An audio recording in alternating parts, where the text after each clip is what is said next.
So, okay, for this thing, basically, this is my Unreal build, and the sort of trucks. I'll run you through the sort of texture process that I went through and all the materials that I put on it.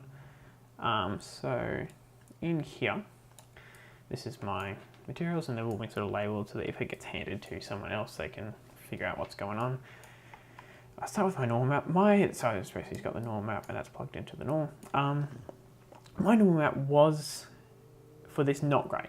It wasn't actually too good. I'll show you my normal map, actually. I can show you my normal map, actually. It wasn't very good.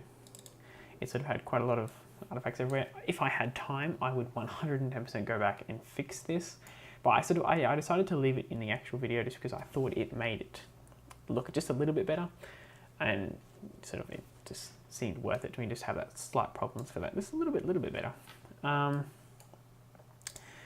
And so that's the normal, and in here, I'll go from the bottom up. So basically this is the glow intensity and the sort of lights of the headlights and stuff like that.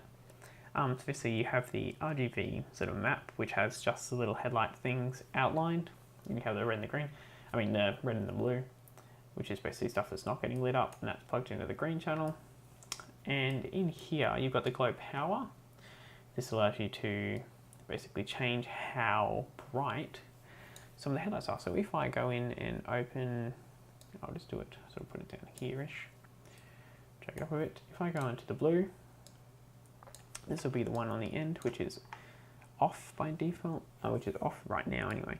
So I can sort of make it brighter. My computer catches up.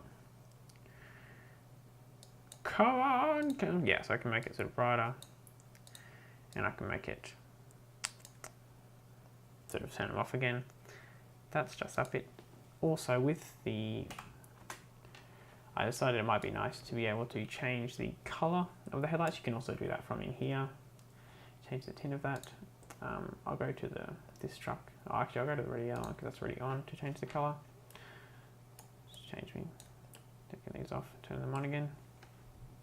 In here you can basically take this and say I want to make it blue, or I've changed the wrong bit. This is the bit I actually want to change. You can change the sort of color of the lights. I'll put it back to the greeny. I'm sure that's where it was. Alright, so basically once you've done that, so you can change the lights and go back to here. That's that, and that's a light color, which you can also change for the big one in the middle, going up. So this is the metallic map and the roughness map. These, for some reason, had a few problems with them. When I exported my textures from Substance Painter, they would all the roughness map and the metallic map would all be squished into one little map. And I could not figure out how on earth, so I finally got it to export the roughness map just by itself, which was good because it was a bit hard to sort of have a whole bunch of these things going from just one map, so it was a bit hard to sort of figure out what exactly that map was. So I got it to do that. So basically you've got the texture map, the roughness. You can tweak the roughness and the metallic. For some bizarre reason, this roughness map would only ever work if it was plugged into the metallic one, and the metallic would only ever work if it was plugged into the roughness. I spent about a day trying to figure out why the hell it was doing this, and I could not figure it out. It was, yeah, I don't know. So if I generally did have time, I would go in and figure out why this was happening, because it's a bit confusing for someone. If they were coming into this, they wouldn't really know what was going on. I'll just quickly show you that you can tweak the roughness, just with the one on the end. Yeah, it's just the test dummy of it all. Okay, so going into the blue one, it's not really blue, but so you obviously have the metallic one. So if we set this to say 200, actually I've gone the wrong way. There we go, look at that, terrific. If I go down, you'll see it become a lot more shiny, which is pretty unnatural, but and then you can obviously bring it back up again if you wanted to bring it back to sort of a normal level of shininess. Alright, so I'll just quickly show you how you can also change the roughness map as well.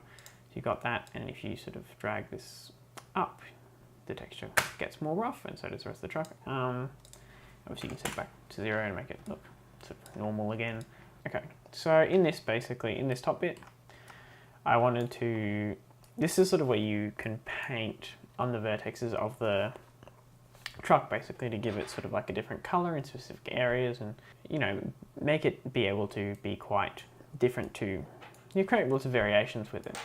Okay, so basically what I did was I sort of, there's the color picker, which is basically where you can pick a color that you want to paint on. So I've sort of set it to a green right about now. And then you've got the vertex color so that you only paint on the vertexes of the chosen truck. And then that sort of leads all into this sort of stuff, which is the tint on and sort of tint off. I wanted my truck, because the texture that I painted of it isn't just a flat color like a blue or a red. It's it's a rusty color, so it's a lot of reds and oranges and yellows and stuff like that. So when you just sort of slam one big plain color onto it, it looks really bad. It just doesn't look very good and looks very unnatural. So what I wanted to do was be able to sort of paint on different sections of the truck, so that it sort of just looks a little bit more natural and just a little bit better. So to do this, I wanted to be able to turn the tint on and off. So to do this, I basically had my texture map, and then I had this little sort of parameter basically where you can say, okay, is it off or is it on? And so you can turn it on and you can turn it off. So basically it's off right now because it's false. So if I go and turn it on and then hit save, I have actually already painted on this truck, so it should be green. Come on. Alright, so basically the truck has gone green. So what I'll do is I'll just, in here, I'll pick another color to paint over the top of it. So let's just pick a blue. Oh, let's actually change the color. So yeah, I'll grab the brush. And so with this, I can basically paint over the pieces that I already haven't painted over. So you can paint the back of it. You can even paint a tray if you really wanted to. Yeah, just this allows it to sort of have a lot of variation with it. And then basically if I say, all right, I don't like that painting, I can basically just go here, untick it to make it false, save, and then let it save. Come on. Yes, and then it is back to its original texture.